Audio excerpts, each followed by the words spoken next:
Мектеп, шәкірт, осы екі сөзге жан бітіретін ұстаз. Мектеп білім тірегі, ұстаз оның жүрегі деген нақыл сөздің мәні тереңде жатыр. Бізді, яғни ұстаздарды ақылдың айнасы деп білетін аяулы шәкірттеріміздің екінші анасы ретінде әр күні мектептің ауласынан кіршіксіз таза көңілдерімен құшақ жая қарсы алатын балаларымды көргенде осы мамандықты таңдағаныма еш өкінбеймін. Сәлеметсіздер ме, құрметті әріптестер? Мен Қызылорда облысы Жаңақорған ауданы 195 мектеп гимназиясының бастауыш сынып мұғалімі Нишанбаева Динара Хамедовна. Әрбір адам баласы сауатын ашу үшін ұстазға жүгінеді. Ал ұстаздың міндеті ешнәрседен хабар жоқ шәкірттен тұлға дайындау.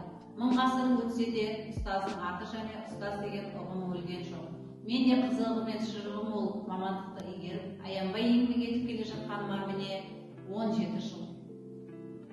Осынау еңбек жолында әр шәкіртімді аялап, бойына білім дәні сеуіп, өмір атты шексіз ғаламға топшысын қатайтып ұшырып келемін. 21 ғасырдың нағыз майталман маманы болу үшін шәкіртпен бірге үздіксіз ізденіс, талпыныс, жаңашылдыққа жаны құмар жан болуымыз шарт. Сабақ бір пәнді оқытуға арналған оқу сағаты. Оның негізгі міндеті мұғалімдердің басшылығымен оқушыларға ғылым негіздерінен берілетін мағлұматтарды саналы түрде игерту, алған білімді іс жүзінде қолдана білуге дағдыландыру, іскерлікке үйрету, адамға қажетті қасиеттер қалыптастыру. Ал ашық сабақ басқа мұғалімдермен шақырылған адамдар қатысатын сабақ. Әр ашық сабақты өту барысында ұстазымен қатар оқушысы да шыңдалары сөзсіз.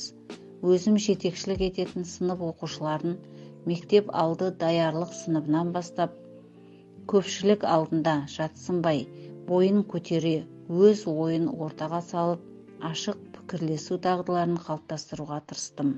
Білім мен тәрбиені ұштастырып, осы мақсаттарға қол жеткізу қайсар да қайратты, өр мінезді, алдындағы әр шәкіртінің жан дүниесіне еніп, әр қылығына жас балаша жауап қата алатын, салмақты, сабырлы ұстаздың ғана қолынан келетін әрекет екені сөзсіз.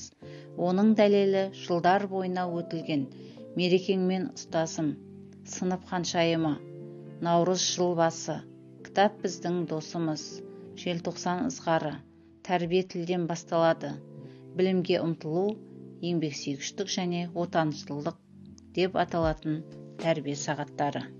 Еліміздің әр өңіріндегі оқушылар мен студенттеріне онлайн жүйеге көшіп білім алу оңайға соққан жоқ. Сол уақытта да оқушылармен тығыз байланыста болып, тапжылмай еңбек еткен тағы да мұғалімдер. Оқушылар өзімізден қашықта отырса да, түрлі әдіс-тәсіл арқылы сабақтың мақсатын игеруіне жағдай жасадық. Аудандық YouTube каналына 6 сабағымды жүктеп, тек өз оқушыларым емес, басқа да оқушылардың ой-өрісін кеңейтіп, қызығушылықтарын арттыруға тырыстым.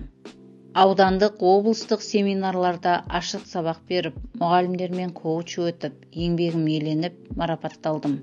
Алдағы уақытта әр шәкіртімнің өмірде бір кірпіш болып қаланып, өз орнын тауып, алға қойған мақсат мұратына жетіп жатқанын көрсем, адал еңбек жолында төккен терімнің ақталғаны деп білемін. Барлық әріптестеріме толағай табыс тілеймін.